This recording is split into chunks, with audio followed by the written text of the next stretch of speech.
Good morning to everyone. So here is Bertano speaking. I'm professor at the University of Porto, and I had the pleasure to organize this course with colleague and friend Daniel Oliveira from the University of Minho. Hi, Daniel. Hello. With the friend Giorgio Monti from Sapienza University of Rome, and also here is representing the Euro-Asian OpenSees Association. Ciao, Giorgio. Ciao. Also with us, Professor Guido Camata from University Chieti Pescara in Italy, and also from ASDIA, who had co-organized also this event and have had the control of all the organizational steps of this course. So thank you, Guido, for being with us, and thank you also for all the work and all the effort put in the organization of this. Thank you for everything, absolutely. Thank you. Well, thank you. I welcome all the participants in this course. As I already referred, we have 164 participants registered. I hope that we all enjoy the course. And now I'll give the word to Professor Daniel Oliveira. Please, Daniel. Thank you. First of all, I'd like to thank all the OpenSees team for this opportunity to have this online course. It was supposed to be in Porto and Guimarães by these days, but we were creative enough to change it to online so we can have more people joining, and this is good. Also, I see many known faces. I'm very happy to see you guys, although you have your video disconnected, but I see your name and well, it's the same basically. Also, I'd like to salute all the participants for being present, for the availability, and I hope you can benefit from this course as I will do. Okay, thanks. Thank you, Daniel. Now I give the word to Professor Giorgio Monti. Giorgio, please. Thank you, Umberto. So should I start with my presentation, or it's the introductory salutation? No, both. We can do your introductory salutation and then move on to the presentation, please. Okay. So may I also ask everybody attending this meeting to turn off their microphone, especially Mustafa, who seems to have a very active kids along with him. So please, guys, turn off your mic unless you have to ask questions. But I think Umberto, as the organizer of the meeting, you can also mute everybody else except the speakers. Thank you, Mustafa. Guillermo, please, you can mute everybody. You can mute everybody as the organizer. Yeah. Yes. Are you Guido? Massimo, it's Massimo. Oh, Maurizio, maybe it's mute Maurizio. Everybody.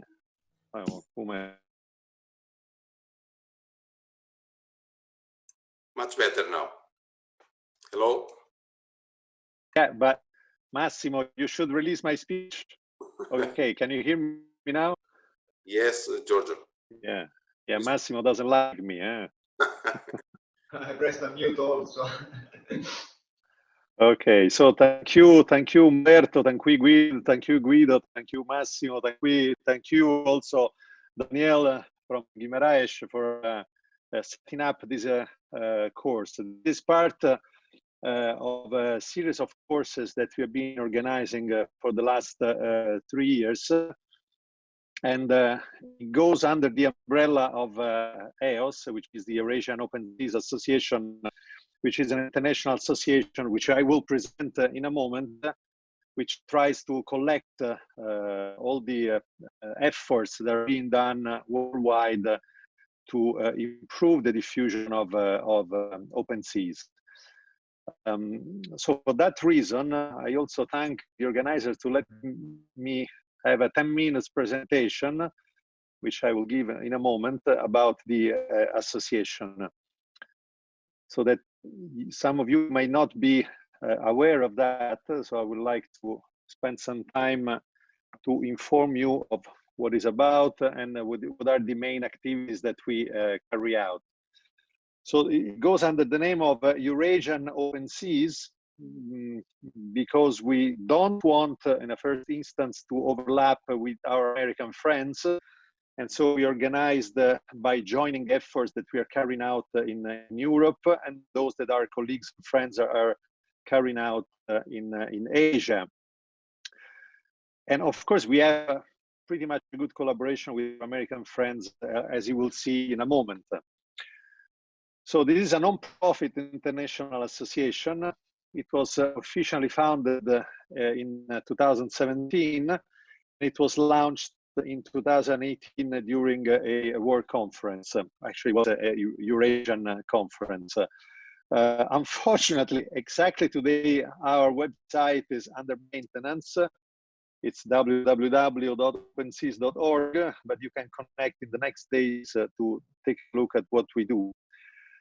So the scope of EOS is to support the evolution of OpenSees, which means we try to collect all researchers that are developing new modules and new ideas and new concepts to be included in OpenSees, and we try to give a certain order and a cleanness to what everybody is developing. At the same time, we try also to enhance the resources available by a collaboration with the Pacific Earthquake Engineering Research Center, worldwide known as PEER. At the same time, we promote, and this is one of the reasons why we're here, cooperation and exchange of information among all the OpenSees users everywhere. Sorry, but I have a Telegram call right now. Okay. And so let's see the scope of EOS. The main scope is that of organizing conferences, among which the OpenSees Days with regular interval. And you might have been already informed of past conferences, and I will inform you about the upcoming one. And of course, develop seminars like the OpenSees courses that you are attending right now. We also would like, and we are in the process of making agreements with our American friends to serve as impartial validator and certifier of modules that are submitted to the judgment of a scientific committee. So validation means that we want to have, we want that everybody uses modules that are robust, accurate, and well documented. So we will ask everybody who is going to develop modules to fulfill these requirements. But at the same time, we are also helping those who do not develop, but they are using OpenSees. And for that reason, they will have the certain assurance that the modules they're using have fulfilled this criteria. So the final idea is to arrive at a certified framework that we would like to call True OpenSees, because unfortunately, you know very well that when it comes to working with some open source software, then you may end up in finding anything in there. So we thought it would be useful to have some sort of validation before the modules can be accepted and shared worldwide. So the OpenSees Days, we started in Porto. I'm very happy that my friend Umberto Varum organized the opening conference that originally was called in 2017 OpenSees Days Europe. But then from the following, so you see, we have a biannual cadence. From 2019, they were called OpenSees Days Eurasia. We started them in Hong Kong June last year. This is the announcement I told you about before. The next one will be held next year in Turin, June 17, 18. That will be the second OpenSees Days Eurasia. So not only Umberto hosted the first OpenSees Days Europe, but also the only OpenSees Europe, because then it was transformed into OpenSees Eurasia. Then the OpenSees courses, we started in 2017, right after the establishment of EOS. So we had courses in Italy, in China mainly, also the year after.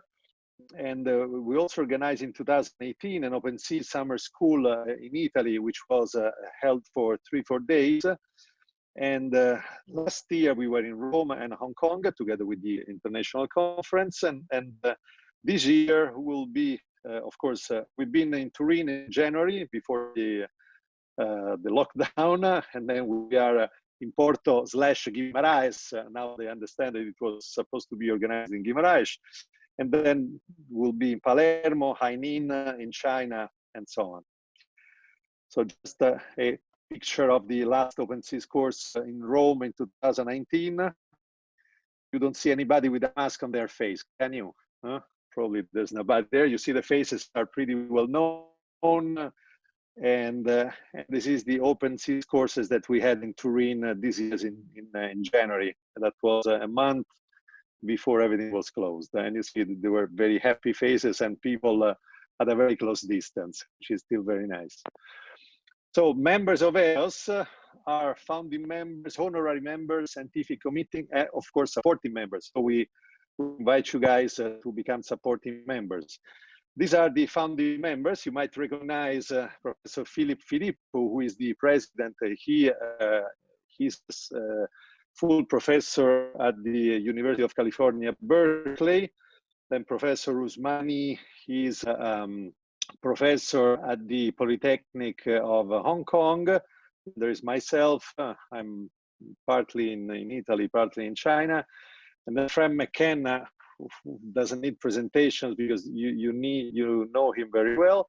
And also Umberto Varum, Professor Varum, we know him very well.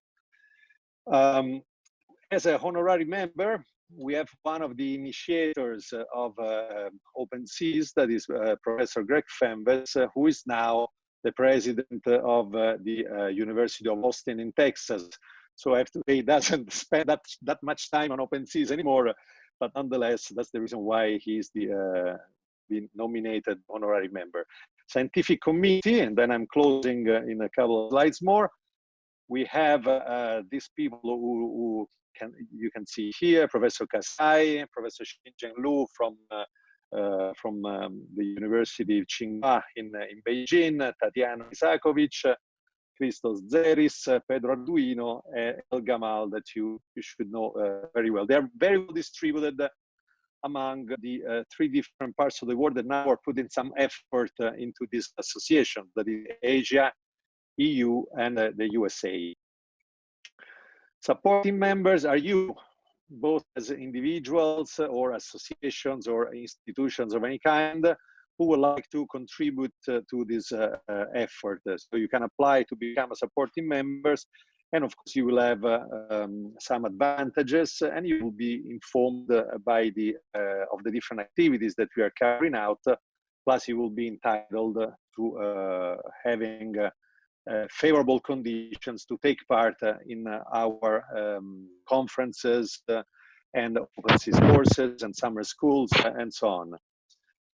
So to become a member of EOS, you just need to submit an application, which is done through the website, which, as I told you before, now is under maintenance. So for the time being, you may as well send an email to us, and then we will reply to you. So here we are. You can send an email to eos@opensees.org, and I hope you will enjoy this course, and I hope to see you all, if you can. If not, please send your contribution, and we will include it in the proceedings. I hope to see you all in Turin next year, 17-18. Thank you, Umberto. I'm done with my introduction of EOS. Thank you, Giorgio. Thank you for your words, and thank you for the introduction of EOS. I will encourage all the participants to see more details about the association and eventually to join and to participate in the activity of the association. So now I will pass the word to the friend Professor Guido Camata and Dr. Massimo Petrarca from ASDIA. So please, now the command is in your hands. Yes. So I'd like just to talk just 5 minutes is why we decided to create this software, and what was the reason because the software was created. So mainly I have just a quick presentation, and then Massimo is going to obviously go on.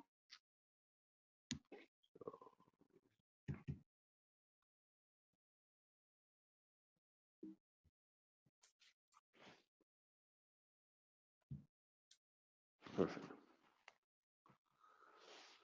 So the motivation, we were maybe 4 or 5 years ago writing a paper, and we wanted to select the software that we wanted to use because we had a lot of problems, basically, because we had to study a lot of engineering demand parameters. So we needed to have a program that was open box, but highly oriented for research. So we looked into several different programs, and obviously, the program starting from basic program, like for professional, then some basic research, like SAP, for example. And we look into Abacus, we look into ANSYS, other more sophisticated problems. The problem was that every software was closed box. So it was very, very difficult to program them, was complicated to get what we wanted. So we decided maybe there is something that is missing. And so we look into OpenSees. The problem of OpenSees, as everybody knows, is the fact that there isn't a professional interface that can control the pre and post processor. So we decided, that was 5 years ago, why we don't develop a very professional pre and post processor tool that could be completely open box and could be programmable. And that's everything started from there, basically. So we decided to create something that we don't think it exists, because it can be as a level as Abacus for certain things. Even better, we think, for seismic engineering, but on the other end, it's completely open box. So it's completely scriptable. And this is a big advantage that we think is for this software. So the idea is, obviously, a lot of people use OpenSees, but they use normally 5% of what is the capability. Because obviously, when you have to deal with real structures, you have to deal with very complicated problems, often with large models. And the only possibility to deal with this is to have a very efficient pre-processing tool to generate the input files. And then you can control the input file with a TCOL, but on the other end, you absolutely need to have a complete control of the overall structure. And then there are also a lot of problems with post-processing issues, in particular for fibers. There aren't any visualization tools for fibers that are efficient. And with this program, we decided we need to control millions of fibers without having problems. And Massimo will show you can model like really large models and controlling all the fibers. And this is something very, very interesting. And obviously, we needed a tool also to manipulate large volume of data. Large volume of data, complex data, that could be, as I said, completely scriptable. So if you want to find a different engineering demand parameter, if you want to do post calculations, you can still do it. And this is the objective of the program. Then we think it was also, like Giorgio said, very important to go through a process of testing. I'm going to mention something about this. And when you do it with TCOL files, it becomes very lengthy and very difficult to do it. And so we think is important also for this reason. And the last one, because I'm teaching nonlinear analysis, I think is an amazing tool for teaching and learning. So I'm teaching now nonlinear analysis using this tool, and it's amazing as a professor. You can show every detail, and it's very easy for the students to understand it, going from the preprocessor and also to the line of TCOL. You can see everything in detail. So basically, this is a tool. So you have a geometric interaction, you have a geometrical CAD 3D that can develop the model. You have an advanced measure. You obviously add all the interaction Massimo is going to show you, so I'm not going to talk about it. And then you have a complex nonlinear, you have a complex visualization tool to see all the information you want. So this is a process that Giorgio mentioned before. So what is verification and validation? This comes from NAFEMS. So think you have a conceptual model, you need to go from a mathematical model to a computational model. And this is called, this is called code verification. So basically, you need to check all the algorithms, that all the algorithms are working properly. And this is very important to do it to ensure that the model is correct. And calculation verification, you need to be able also, and this we are doing it currently, to evaluate the error of the discretization. So we are developing several models now, following NAFEMS, to show which elements are working properly or not, and which are give the best performances. And at the end, there is a validation that is the most important thing. And we are doing it in parallel. So we are basically using OpenSees to replicate a lot of experimental data. And on the other end, we are also verifying the code. At the end, this process is going to go through basically the validation of the code. And this is very important. It cannot be done just by one entity. It would be very important to have also EOS, like we said, or also we tried also with Berkeley to, we were discussing about putting together a lot of universities to go through this process. This would be very interesting to follow it in this direction. So to get a lot of, like we are already doing it, a lot of models to check and validate. So, and for me, this was the only thing I wanted to say. And now Massimo is going to talk about the program and is going to go on. Thank you, everybody.